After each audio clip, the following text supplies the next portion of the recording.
আসসালামু আলাইকুম, সবাই কেমন আছেন? আশা করছি সবাই অনেক ভালো আছেন। আজকে সম্পূর্ণ নতুন একটি রেসিপি নিয়ে আপনাদের সামনে হাজির হলাম। দেখুন তো এই শাকটা কে কে চেনেন? আশা করছি অনেকেই চেনেন, আবার অনেকের কাছেও নতুন। তবে ভিডিওটি দেখতে দেখতে আপনারা শাকের সাথে ইনশাআল্লাহ পরিচিত হয়ে যাবেন। তাহলে চলুন আর কথা না বাড়িয়ে ঝটপট রেসিপিতে চলে যাই।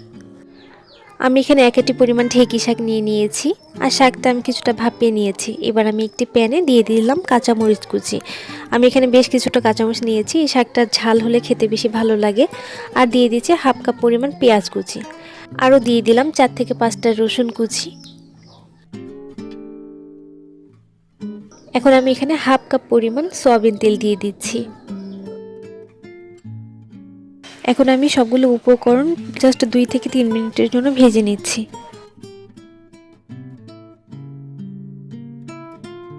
এই পর্যায়ে আমি দিয়ে দিচ্ছি শুটকি। আমি এখানে ফ্যাসা মাছের শুটকি কেটে গরম পানি দিয়ে খুব ভালো করে ধুয়ে নিয়েছি। এখন সবগুলো উপকরণ খুব ভালো করে ভেজে নিচ্ছি।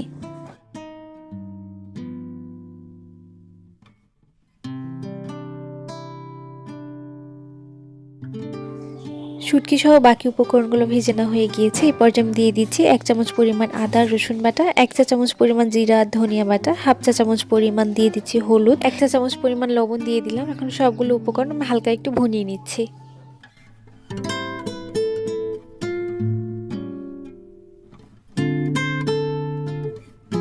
সবগুলো উপকরণ আমি ততক্ষণ পর্যন্ত ভুনিয়ে নিব যতক্ষণ পর্যন্ত না শুটকি থেকে খুব দারুণ একটা স্মেল বের হচ্ছে।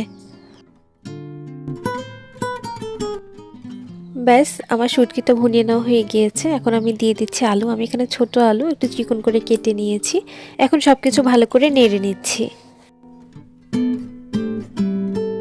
আমি এই ভাজিটাতে শুটকি দিয়েছি, তবে আপনারা যদি শুটকি খেতে পছন্দ না করেন সেক্ষেত্রে আপনারা শুটকিটা স্কিপ করতে পারেন। তবে এই ভাজিটাতে শুটকি দিলে ভাজিটা অনেক বেশি টেস্টি হয়। আমার আলুটা কষিয়ে নেওয়া হয়ে গিয়েছে। এখন আমি সেই ভাপিয়ে নেওয়া শাকটা দিয়ে দিচ্ছি।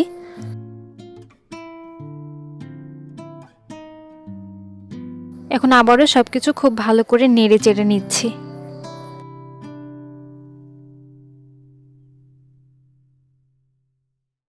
চুলার আঁচটা মিডিয়াম ফ্লেমে রেখে আমি প্রায় 10 মিনিট শাকটা ভেজে নিচ্ছি।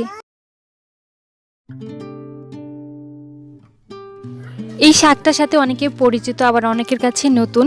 তবে এই শাকটা কিন্তু গ্রামগঞ্জে অনেক জায়গাতেই থাকে, আবার শহরে বিক্রিও হয়। আপনারা কিন্তু চাইলে শাকটা কালেক্ট করে এই রেসিপিটি ফলো করে আপনারা এই মজাদার শাকটি বানিয়ে নিতে পারেন। এটা দেখতেও অনেকটা সুন্দর, খেতেও দুর্দান্ত।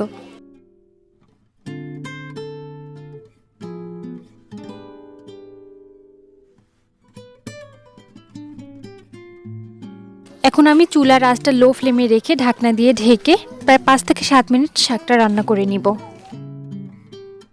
ফিরে এলাম প্রায় 5 মিনিট পরে। দেখুন আমার শাকটা কিন্তু অলমোস্ট রান্না হয়ে গিয়েছে। আমি আর একটু ভেজে শাকটা নামিয়ে নিচ্ছি।